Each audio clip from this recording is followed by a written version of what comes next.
Hi, and welcome to the Warfare in Conversation podcast. My name is Olga, and I am the founder at Warfare and your host for today's conversation. I am joined by Alice, who is a photographer and texture enthusiast who started her brand TouchKnit in January 2022. She started TouchKnit after relearning to knit while at home with a broken ankle. Since then, she has worked with some incredible stockists and hand-knitted over 100 items, all of which are hopefully bringing sensory joy to their new owners. Alice wants to make and design things which last, come from natural fibres and feel good to the touch. She is inspired by her Scottish heritage as well as the wealth of creativity around her in Glasgow. She counts herself very lucky to be surrounded by talented people who are forging their own paths and are making incredible art. I will start with saying thank you so much for joining me today in this conversation. It's super lovely to have you in person as well. It's really nice to connect this way. And you're the first guest to be here in person, so thank you so much. I'm exactly the same to you, Olga. Thank you so much for having me. It's really cool being here. And yeah, just thank you for opening up this experience for me. Amazing. No, I'm glad. I guess before we begin, I do have a question that I ask all my guests. And it's almost a reflection for you in terms of looking back in about 6 months from now and thinking what would make this a win for you. So your participation here today in this conversation, why would it be a win 6 months down the line, let's say? I think for me, well, it already feels like a win just to be here. It's such a nice experience. But yeah, I think just to connect with you, have a good conversation with you, and to say what I feel rather than to say what I think, people want to hear or what I should say. Mm-hmm. Yeah, I think that would make it a win for me. Amazing. I'm so glad. I think similarly for me, I do this podcast also with the message that we want to share in mind. So I know that it can be quite a lot to get out there and step up and share your thoughts and your feelings and experiences, but I think having that goal of you're doing it for a reason, hopefully that will shift people's way of thinking, etc. And also to connect with each other. I love that. Okay, nice. Okay, so we can jump into the real conversation of today. And I wonder if you can introduce us a little bit into your world in terms of where you're at and how you arrived to where you're at. Yeah, sure. So in terms of TouchKnit, I started that about a year ago in January 2022. But further back from that, I have always been really interested in textiles and fashion and clothes and texture, and did knitting and sewing as a child a lot. Yeah, so TouchKnit is like a relatively recent thing, but something I've maybe always been interested in. And then I'm also a photographer and went to uni and studied art. I did a foundation year at college in Edinburgh, and then I went to ECA and did intermedia for 3 years. And then after that kind of took like a big break from creativity, I suppose. I didn't really want to have anything to do with art. And kind of ever since then, I feel like maybe I've been on a journey back to my creativity, and kind of feel like I've found that now, which is really nice. Lovely. I'm glad. Yeah. Really. Where does that creativity come from?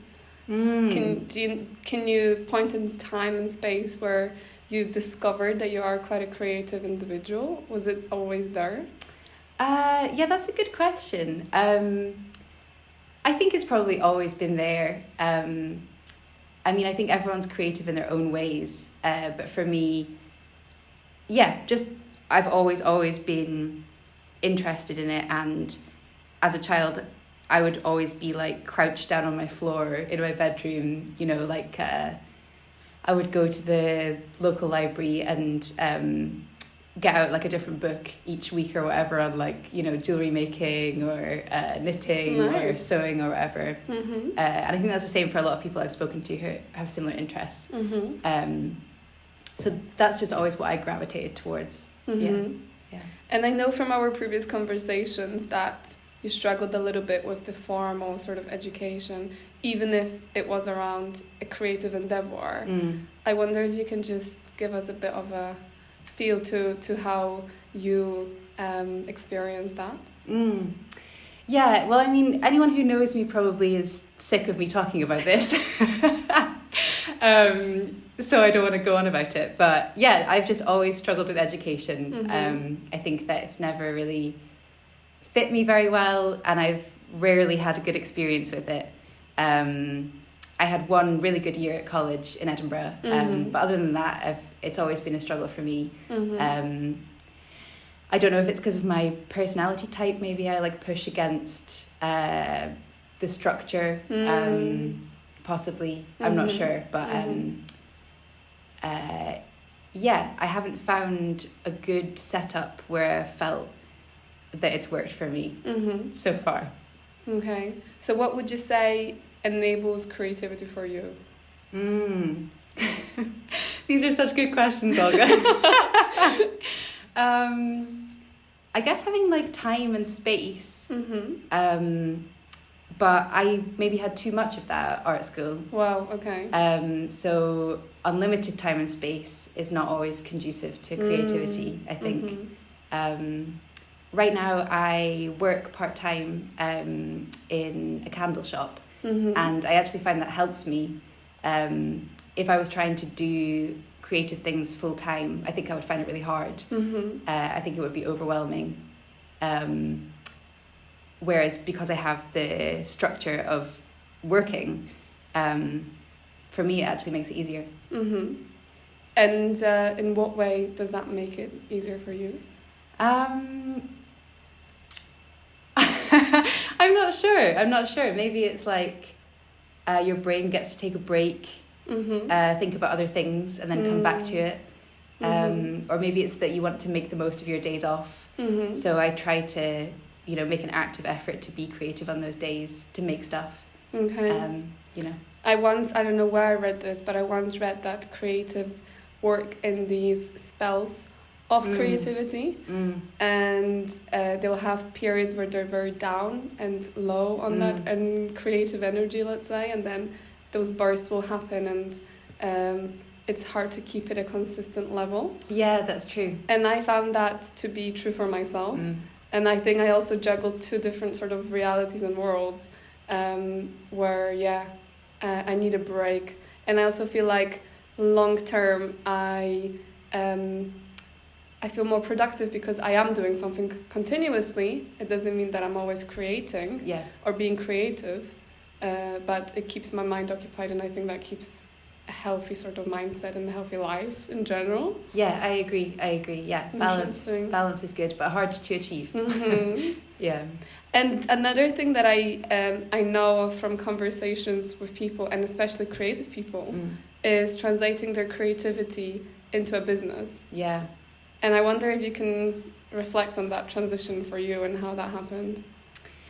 Yeah, I mean, do you mean like how I started Touch Knit or? So I started Touch Knit without like a huge amount of thought, actually. I started it kind of like I just posted a first post on Instagram and sold a first pair of gloves, which was exciting. So at the time, it didn't feel like there were loads and loads of reasons why I started it. But on reflection, I feel like there are a lot of reasons. Yeah. I think maybe to like go back and like backtrack a bit. Basically, I was focusing on trying to become a photographer, and really struggling with that. And I went back to college in Glasgow to try and help with that. But again, really struggled with the education, struggled with the course, and felt like really defeated. And I think so then I broke my ankle, in like autumn of 2021. And I started knitting and kind of learning how to knit more properly. And I was like, I really loved it and enjoyed it and felt like it felt so good to make stuff. And I kind of felt like, okay, I'll just try this then. I want to try something new. Yeah, so I was like, okay, I'm going to try a different tact here.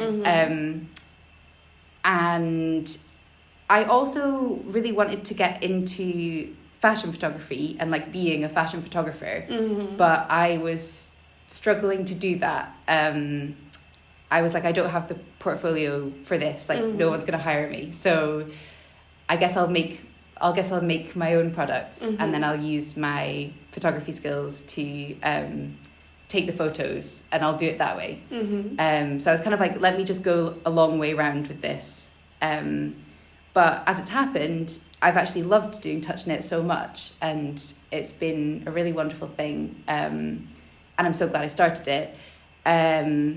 So I kind of finished up my photography course, and then that summer is when I did the Princess Trust course, which is obviously how I ended up connecting with you. Yep. And that was really helpful. I learned a lot.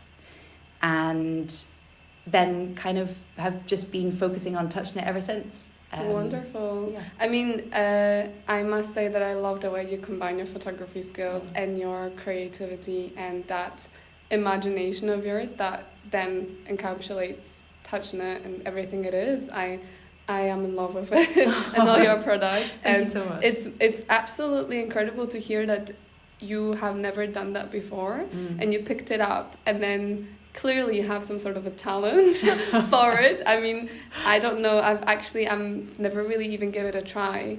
I've done some embroidery work because of COVID as well, which is interesting. I think we all had that time. Yeah. So I did that, and it is so time consuming, and I feel like I don't have the patience within me to be doing pieces of almost art that take several hours. How many hours actually does it take for you to make your products? A long time. It takes like a long time. Yeah.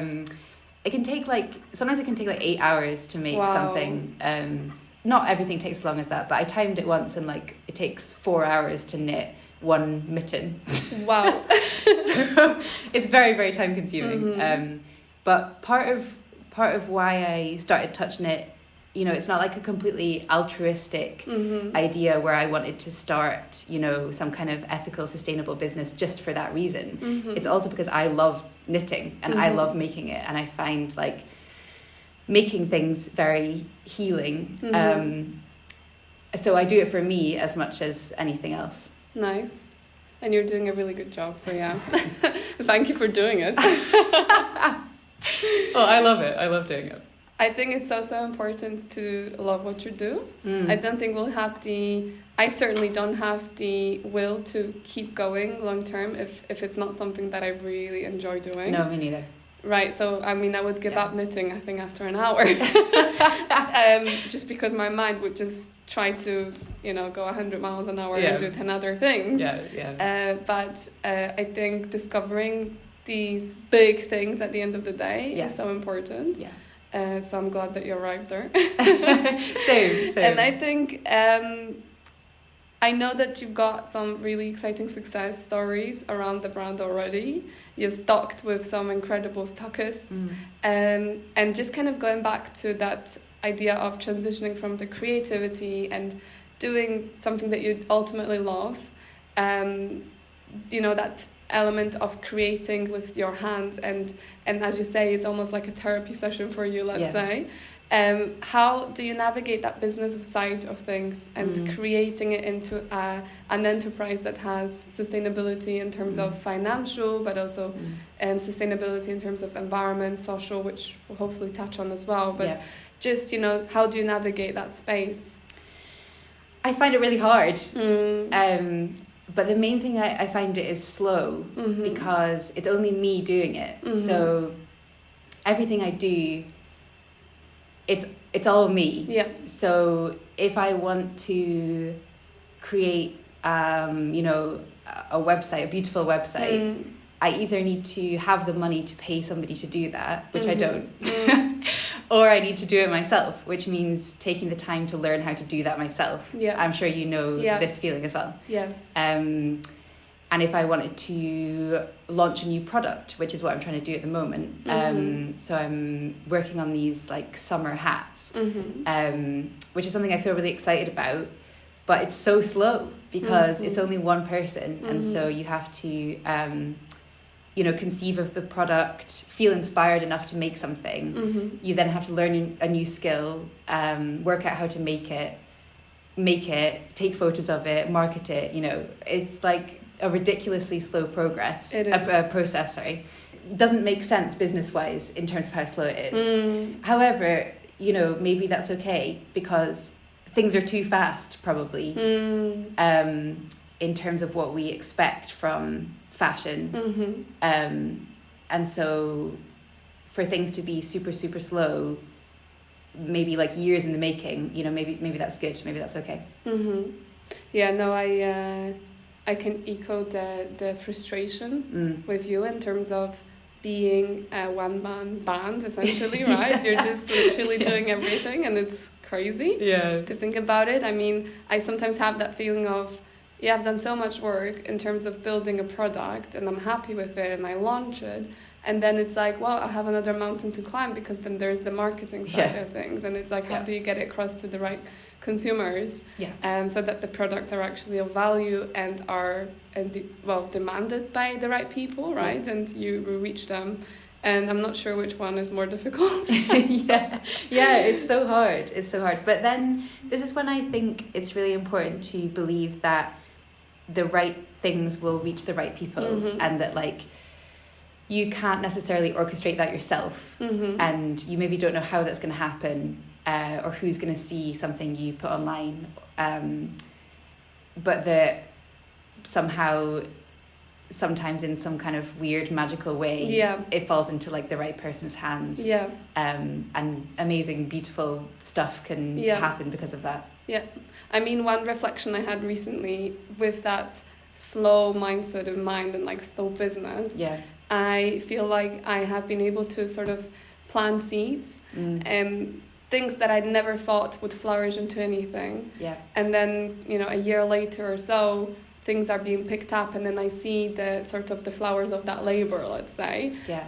It's interesting to, like, the patience it takes for things to really grow, and the processes that just need the time.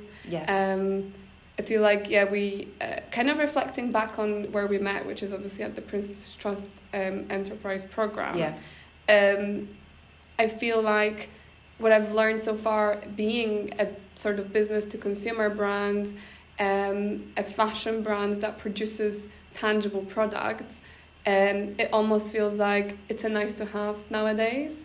It's not a tech company, it's not solving huge issues in this world. It's just providing a much better alternative to what's out there in the fashion world, right? So there is a bit of I think a huge challenge in terms of how do we get funding, how do we accelerate growth if it's not that slow kind of everyday grind, pushing it one bit at a time, rather than an overnight success and something that can be accelerated really fast and then scaled to like millions of people.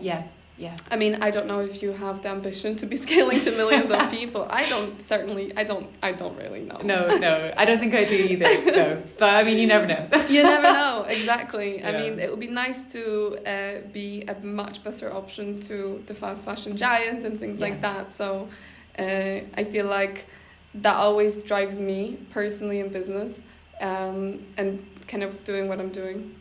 Yeah, totally. What drives you? A big question. I don't know. It's funny. I used to work at Jigsaw, the clothes shop, just as like a sales assistant. And I interviewed someone for a job there who's now turned out to be a really close friend. But I remember one of the questions on the sheet was, what motivates you? And I think it's a really difficult question to answer. It is. Like, what motivates any of us, I guess? Wanting to be happy, wanting to live a fulfilled life, wanting to express ourselves, wanting to be the best person we can be. I think those things are pretty universal, probably. Yeah, I would hope so. Because I know some people have very different values and mindsets, so I would really hope that's the case for more people, to be honest. Yeah, totally. But I definitely I like that. I think just fulfillment and being of value to others and providing something that's of value. Yeah. I think that's really interesting to explore, and I think that gives me joy at the end of the day. Yeah, totally. Yeah. Nice. Is there a direction you're going in with your business? Where would you like it to take it? Where do you want to be with it? Well, I mean, I guess this is another kind of difficult part of having like such a small business, is that sometimes you don't have time to think about where you want it to go. Sometimes you spend so much time just doing the thing in front of you, that you don't maybe have time to set aside to think about big picture stuff. But I have really, really loved working with Mimo Studios in Cheltenham, one of my stockists, and Bard in Edinburgh, the other one. They're both so amazing, and I could talk about how much I love them for ages. So continuing to work with them is something I'm definitely keen on. And also continuing to use photography. I'm planning on doing a shoot soon, collaborating with some other people. Nice. And I'm actually planning on doing a shoot where I won't be photographing, which will be kind of stepping out my comfort zone for me. That's exciting. Yeah. So, but I think it might be good for me because it's so much to try and ask of yourself to do photography on top of everything else. So I'm interested to see what happens when someone else is taking the photos. I think it's nice to put yourself in the shoes of that person, because obviously you're the one taking pictures usually, and understanding how they feel might help you to be a better photographer in the end.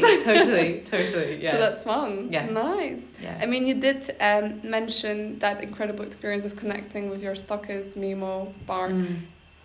Could you just walk us through that journey and what was the experience like? Yeah. So for Mimo, they reached out to me on Instagram and asked me if I would like to work with them. And when they did, I was so flattered and excited, but also really nervous because I had never done that before. I didn't know how to do it. I didn't know anything really. And they were so kind.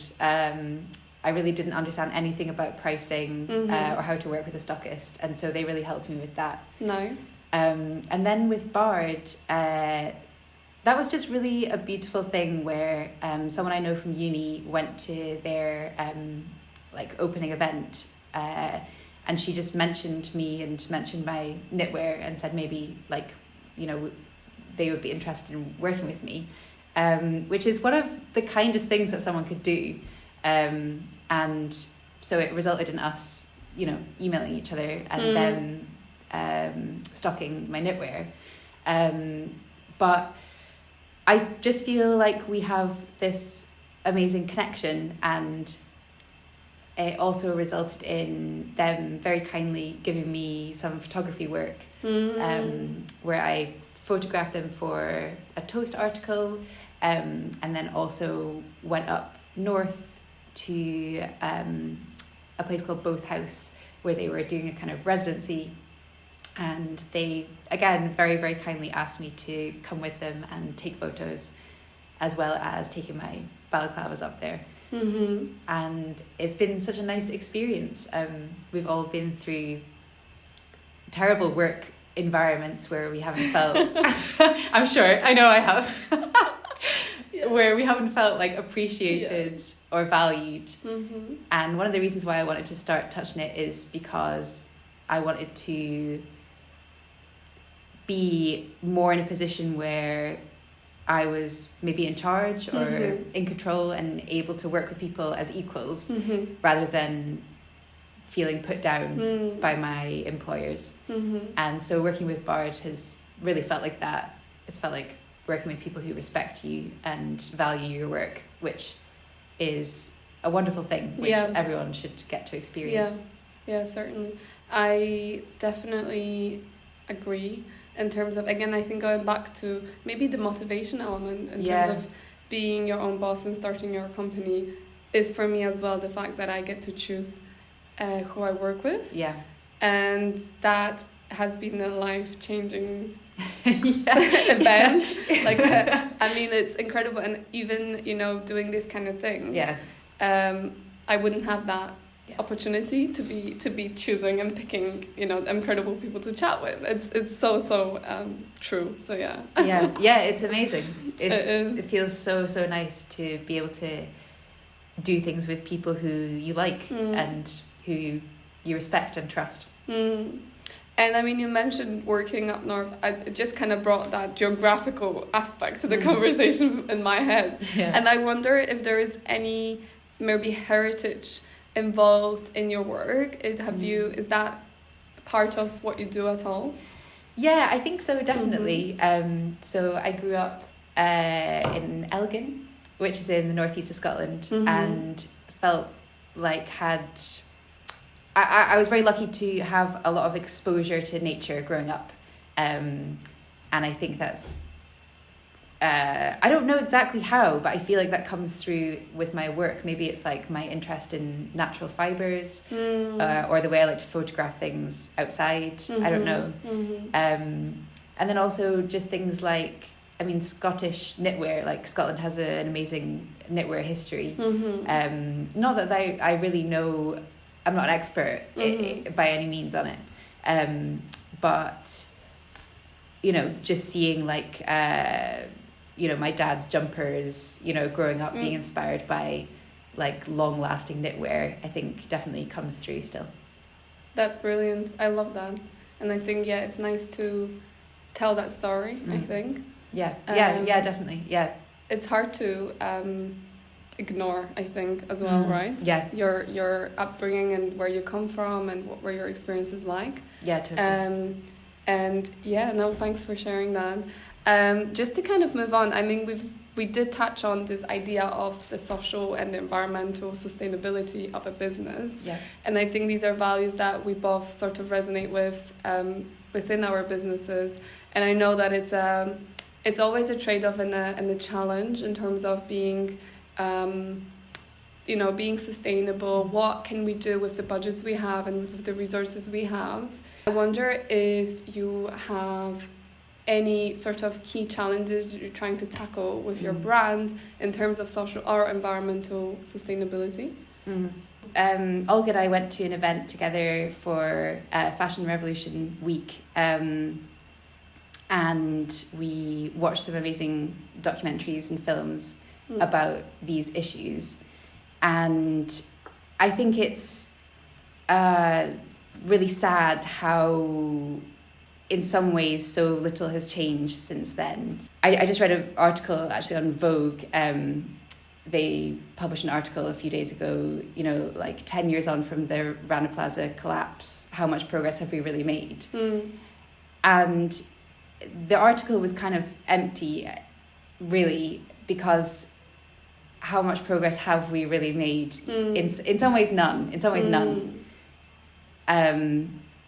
So I guess that's another reason that probably motivates me for my business, is that, so there were these really nice signs that people were holding up this week, you know, like, who made my clothes?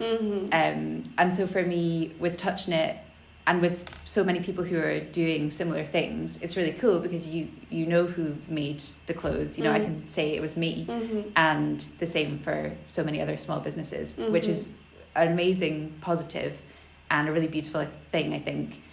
But also, in terms of sourcing the materials that I use to make the clothes, I don't know very much about that, and that's something I would like to work on.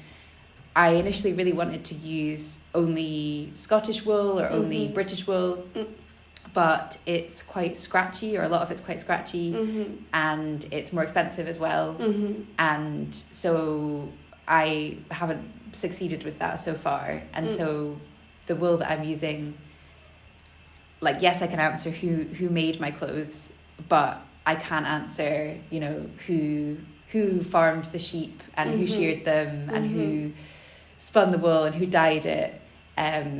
So those are things I'd like to work on and things I would like to know the answers to myself. So that's definitely like an area of growth. Maybe. Yeah, and I think that's it's not really on you to tackle. I think that's the systemic change that we need. Yeah. In terms of having more transparency beyond your sort of immediate suppliers, and then really be able to even have that information, because I'm sure that even if you tried your best, 9 out of 10 times you're probably not going to succeed securing that information. So yeah, it's a massive challenge that is not really, you know, neither of us can solve. No.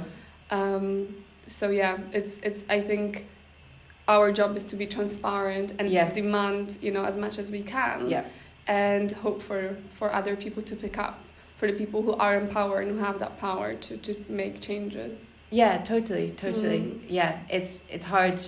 I think you've found this as well, trying to do it like as a small business, and it's frustrating, I guess, how people who start small businesses are always held to like very high standards, when really the people we should be holding to the highest standards are the people who get away with the most. Yeah, absolutely.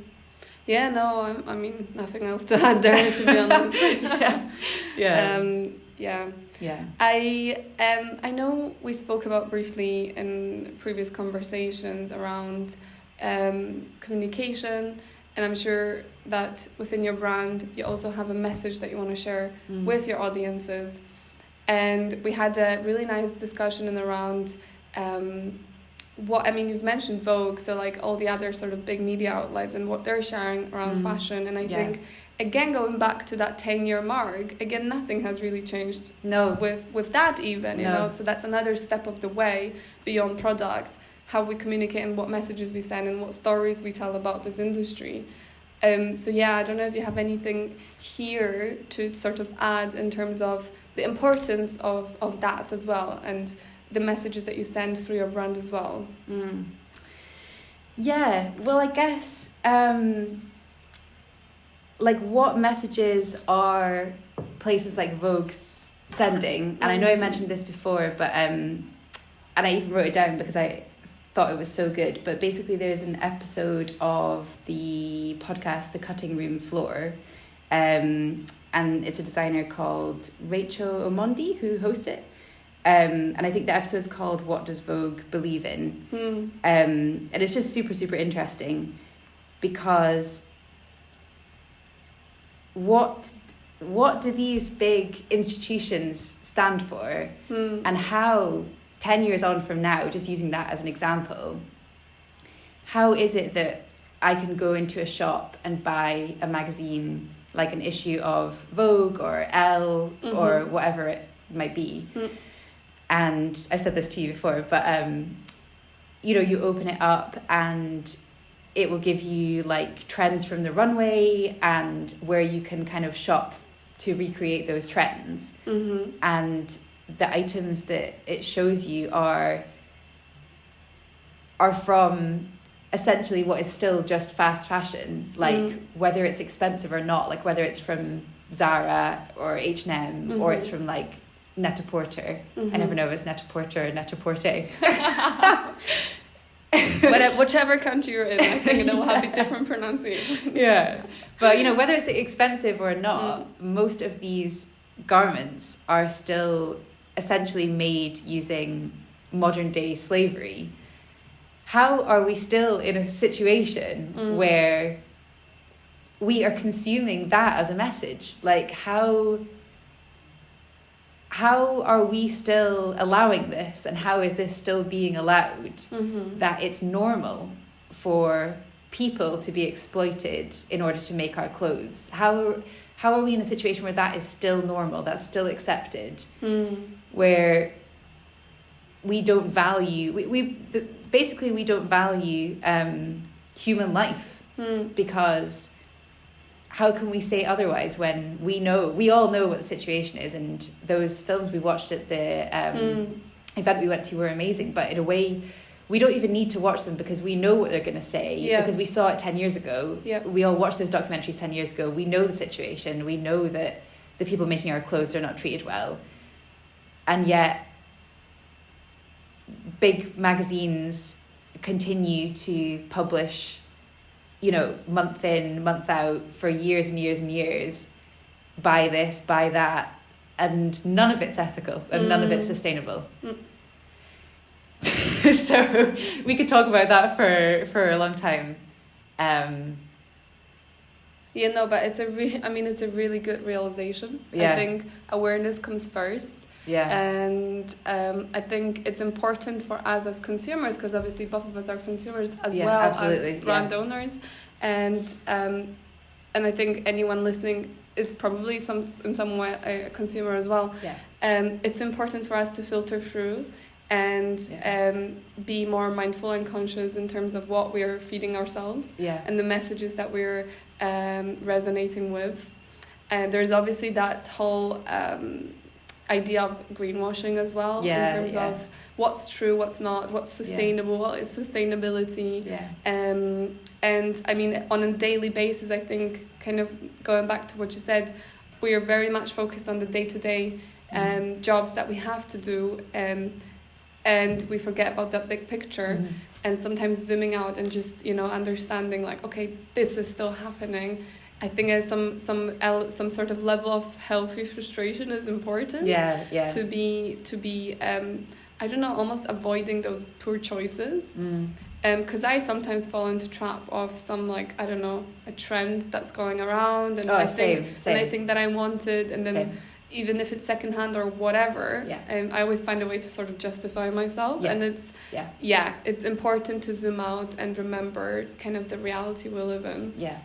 No, I mean, same. I'm a consumer, and I still buy things from H&M or wherever, even though I know it's not ethical. So what is going on there? Why do we keep doing that? I think it's a very deep philosophical question.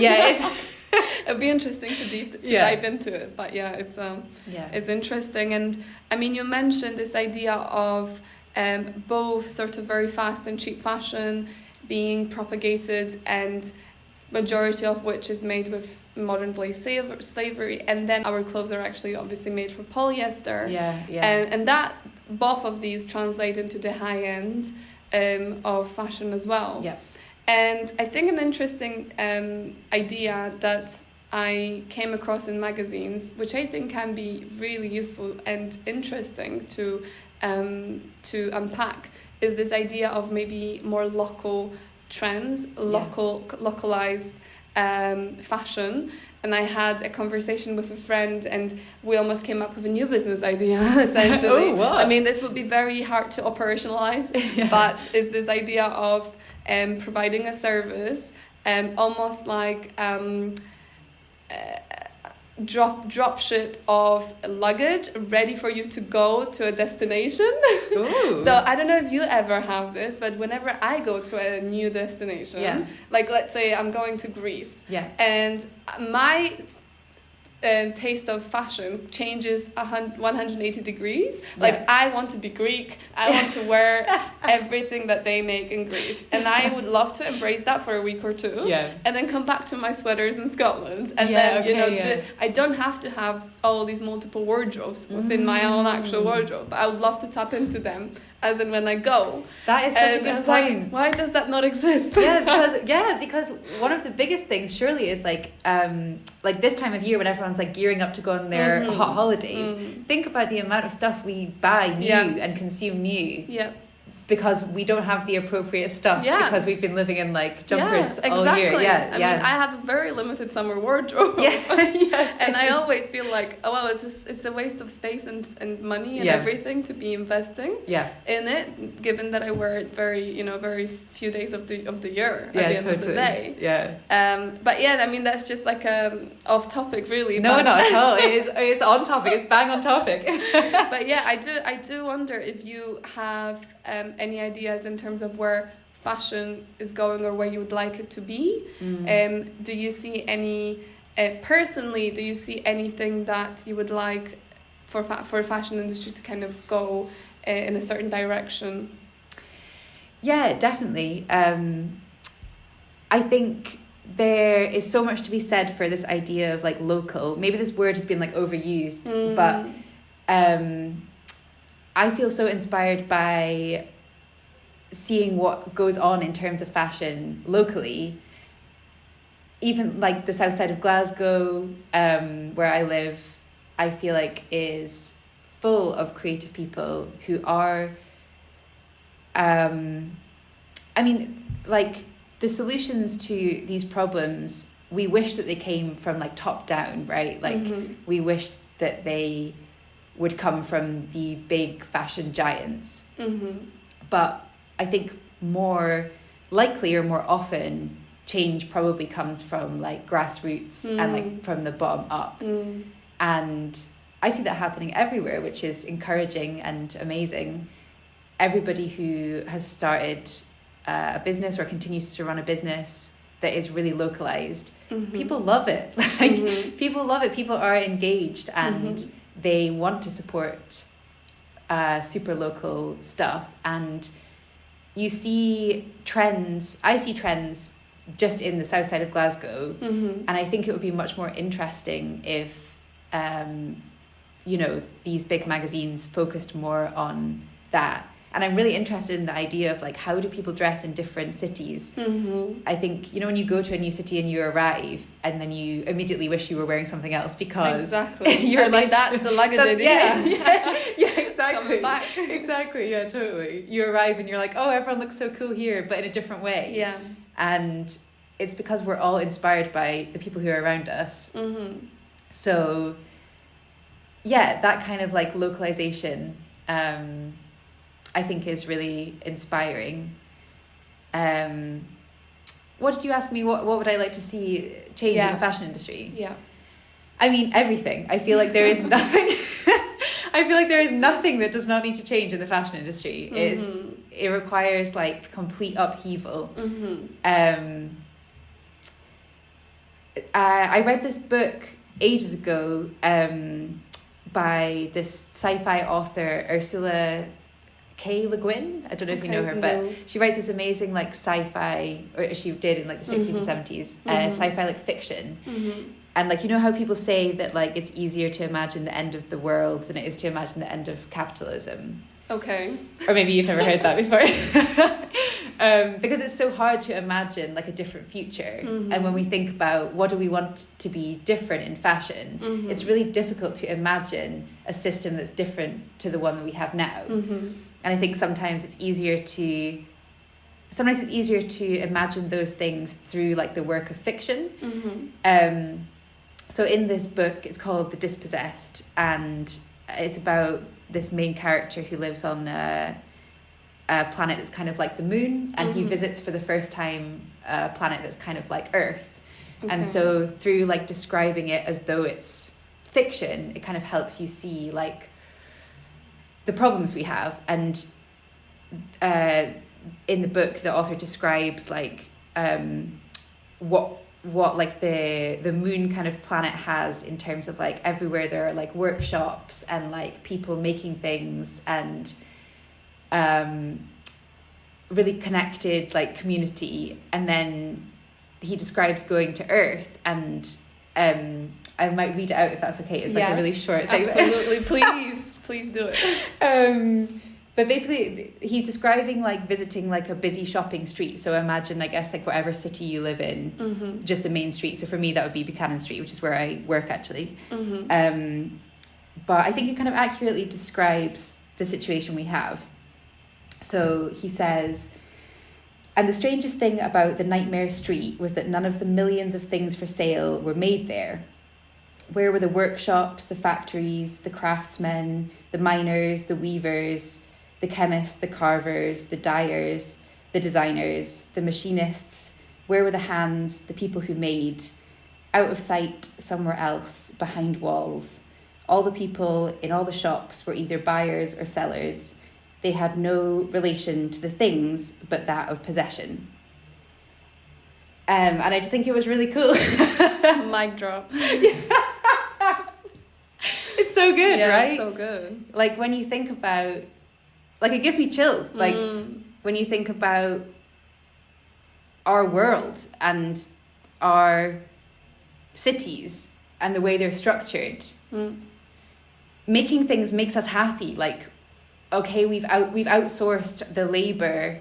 We've outsourced labor of everything so that we don't have to do anything, so that we don't have to cook our own meals or make our own clothes, so that we have more time. But time for what? Because like, isn't creating what makes us happy? Isn't that what makes us not depressed? Like, yes, you can buy a ready meal in like a plastic package, but does that make us happy? And does that give us more time to do what? Like, I think cooking dinner probably makes us feel whole and happy. And for me, making, clothes, like knitting, and making things with my hands, it literally makes me not depressed. It makes me feel like whole. And yet when we go to like the main streets in our cities, there's all this stuff and it's been made by human hands, but not ours, and you can't see who made it. It's so broken. I feel like the world is broken now. I mean, there's such great anecdotes and analogies in terms of just this. I think we're just addicted to dopamine nowadays, and these like fast hits of fast returns of sort of these. Well, I would say happiness, but it's not. It's not happiness, right? No, I think it's making us very unhappy. Yeah, ultimately. Yeah, and I think that spans industries and it spans across our lives in general nowadays. I think that's just it's almost like a modern illness of some sort, right? I think it is. Yeah. But I think that's a really good point within fashion, just kind of going back to that in terms of being completely out of touch. And I mean, I've just throughout the conversation I keep thinking about your brand name, Touch Knit. I mean, you're literally touching the knit, and you're literally you're the person who made it. And it's so powerful, I think. We don't realize how many hands touch every piece of garment before it arrives to you. And especially in the globalized world where there is massive like a lot of steps being involved in terms of that garment arriving into that local store of yours, into that high street. So I think it's a really, I mean, almost very nostalgic, but also just a beautiful point to make and to remember. Yeah, totally. And I guess another like point of hope is, so both Bard and Mimo, the people I'm working with, in a way they are like an antidote to this thing, and where if you go into either of those stores, they do actually know everybody who made everything in the shop, and they chose them for a reason, and they have a relationship with them, and the products mean something. So that's good. There's hope. No, I mean, do you know what? I'm very much a realist, and I like to improve and always remember the setting and the context we're in. I mean, we do live in a capitalist society. We live in a globalized world. How can we work with these systems and the setup we have to better that world, right? And I think there is it's important to remember that yes, the local element is super valuable, and we should cherish that and support it whenever we can. So we have the ability to knit in Scotland, so let's do that if we can. But then let's also use whatever systems there are in place already to be able to get, I don't know, cotton that is obviously not here. Blah blah blah. And I think technology is also another important element within that system, in terms of providing us with transparency and pushing for with working and operating within that globalized world to bring that person closer to us. Because it's not to say, like, so for example with this thing I just read out from this book, it's not like I'm saying we should go back in time and like, we should, because I guess you could say this is kind of what we used to have, where everything was made in the country we're in. But I'm not saying we should go back in time, and we can't go back in time, and that's not necessarily what would be good. But we need to move forward. And we need to, as you say, Olga, use the technology that we do have to imagine a new future, a better future, where we do the things we can locally. For example, we can knit. It's a great example, but then we can't grow cotton here. So what technology can we use in a way that values people and values the planet? I think just going back to us being consumers, all of us being consumers, and all of us at some point or another walk through high streets of cities and we touch products. This, the extract you read is super valuable for us to just remember as we engage with garments or any other product. I mean, I definitely feel like I'm in this bubble of fashion, but I think this should be a topic beyond fashion as well, in terms of being mindful, trying to ask those questions again, who made our clothes, like, the fashion revolution slogans, and that local element, and just being as close to the people who make it as we can. And if we can't, then demand that from the system, right? Absolutely. Nice. Okay, well, do you have anything else that you'd like to share with the audience before we close off? Are there any final thoughts, tips, maybe anything you want to share about the near future of yours? I guess just to say again that I feel so inspired by everybody around me. I feel like there is so much positivity, so much good stuff happening, even just where I live in Glasgow, in the south side. And I feel lucky to be able to engage with it.